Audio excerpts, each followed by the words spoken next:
Welcome, food travelers. I'm Micah. And I'm Simon.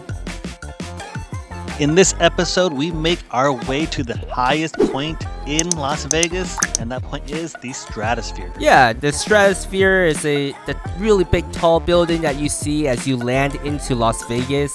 And so interesting enough, the day that we came here, it was actually during happy hour, so it was a great time to come and enjoy the whole experience. And also, like, I remember running the Vegas Rock and Roll Marathon a few years ago, and I remember with that day when I ran past this Stratosphere and I saw how high it was. I was like, oh, I gotta come here one day and visit. And that day was this day of this video. It was amazing. Yeah, and then what you saw earlier in the video was actually you have to go buy passes to head up to the upper decks. And so pricing, there's some screens you can buy. And from what I saw, Micah, it looked like it was just self-automated with those screens and to purchase. I didn't really see anybody who was selling anything. So that might be just the only way to buy the tickets. It was kind of odd because I know we had some trouble when we were trying to buy the tickets because for me, I was trying to use my credit card, and for some reason I didn't take my credit card, which was an Amex.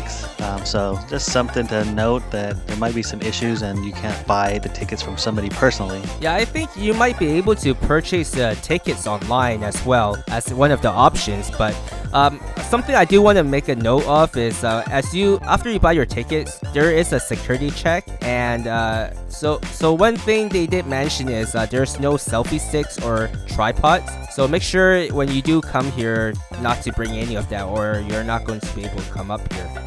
So as we came up here, it was actually a pretty quiet day, and I think that was pretty nice too, because then you don't have crowds of people crowded here, and you actually get to enjoy the whole view, and it kind of feel like you had the whole tower to yourself.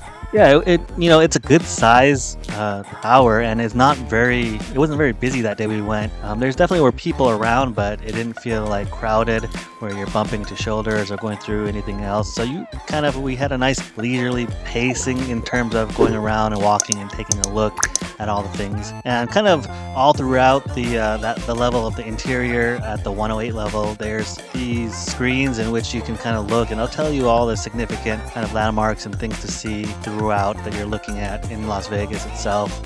So you definitely have a lot of things to kind of help you kind of work your way around it and understand of what's around you. Yeah, and echoing Simon, those screens showing everything around, I think they're interactive from what I remember. I remember you can like scroll into or zoom into them and kind of seeing different buildings and what's around, and there's a lot of pictures throughout the Stratosphere showing the old images of the building and the old Las Vegas as well. And there's a lot of sofas and different seatings throughout as well, and I think that's just a great thing to have because of the size of it, you will get tired and you would want to sit down and just enjoy the view. And I don't think there's any limit to how long you can stay up there, which is a really nice thing. Yeah, I don't think they ever mentioned a limit, so I think you can pretty much stay up there all day if you wanted to, and go when they close the entire place. But there's quite a bit of things to look and kind of lore. As you can see in the video, there's going to be all these activities that you can do, including jumping off of the Stratosphere itself. It was interesting to watch the setup and everything they were going through before people actually took that huge leap down.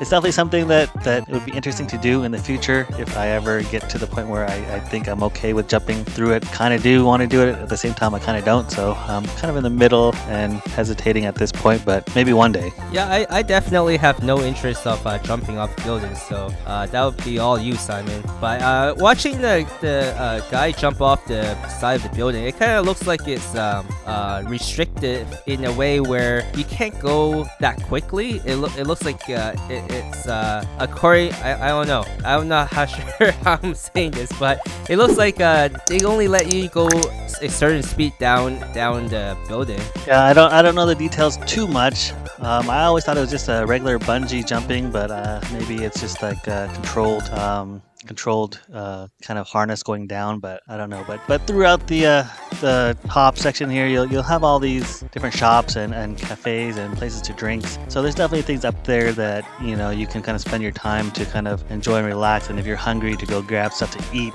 And for us, we actually ended up going to the 108 Eats, which is kind of their cafe. Yeah, I'm glad they actually have this cafe up there. They actually had quite a bit of selections, including ice cream as well. But I did not get to try the ice cream this time. I actually got a sandwich. I got the caprese sandwich, which includes tomato, buffalo mozzarella cheese, basil pesto, basil leaves, olive oil, and focaccia bread. And I actually thought that was quite a big sandwich for what you get. When I first saw the sandwich, I thought it was a lot of bread to everything else. That was my first impression. But for me, I also got a sandwich. I got the corned beef panini.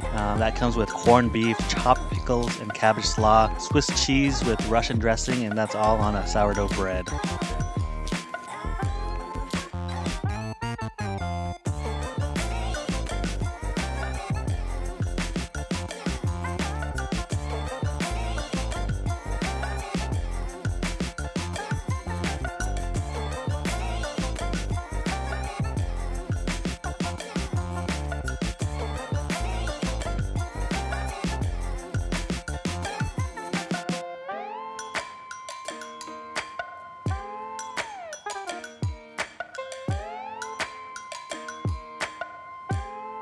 And then we came to 108 Drinks to actually get drinks because it was happy hour. And because it's happy hour, it's a buy one get one drink free. And we actually got a few drinks here. And I'm actually fine with all that bread. It kind of helped absorb some of the alcohol. And one of the drinks that we had is called the Terminal Velocity, which is made with Malibu mango and pineapple rum, Bacardi tangerine rum, and pineapple and orange juice.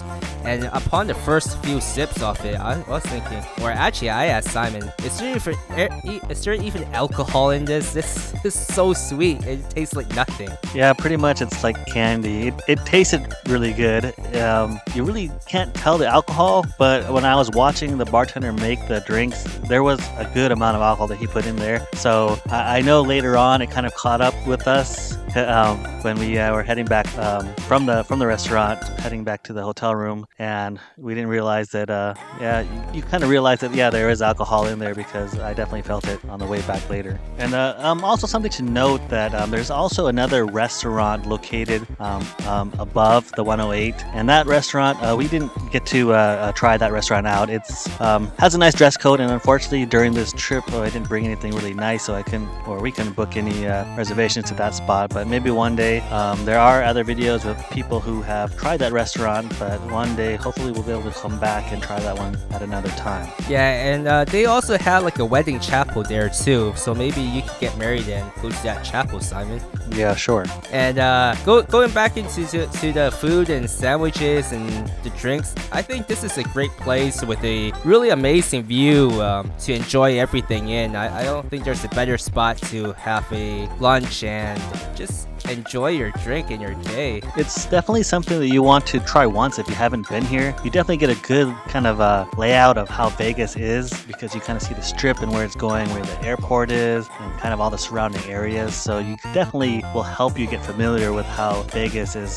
kind of structured in terms of all the roads and all the locations for everything. And you can actually kind of see how far and how long the strip actually is. So when you're walking from one end to the other end, you actually can get a good idea of how many miles you actually put in when you do walk the strip, even though sometimes it doesn't feel like it's that long because there's so many things to kind of take your mind off the walking because you're looking at all these separate things that are interesting that are from the hotels and everything else. Yeah, I remember one of the times we were walking the strip, and I think after walking all the way down the strip and all the way back into the hotel room, I had like over like 25,000 steps. It's kind of amazing how much steps you get from walking around.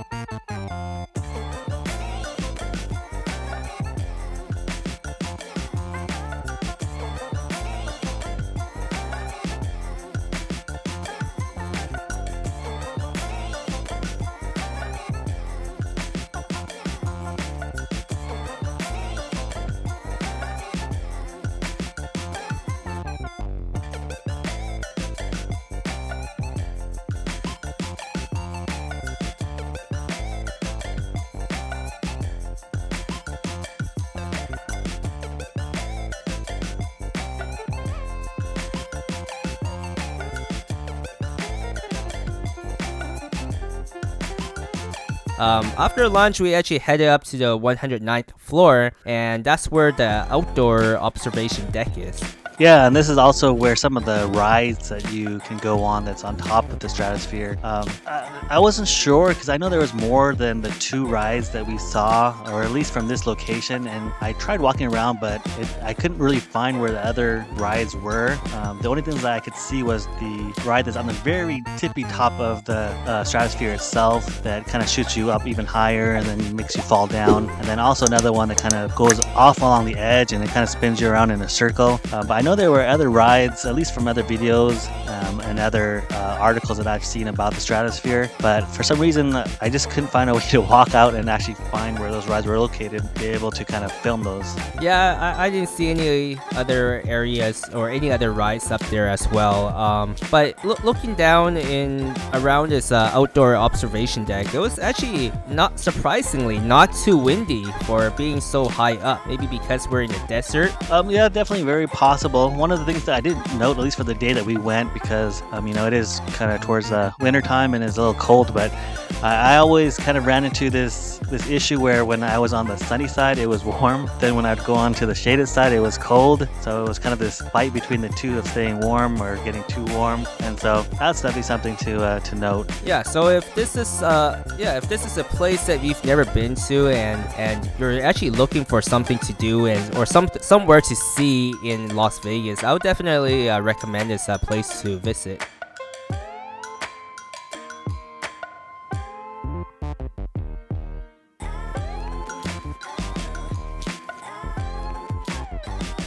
And to wrap up our video, here are notables. Unfortunately for this one, there are none.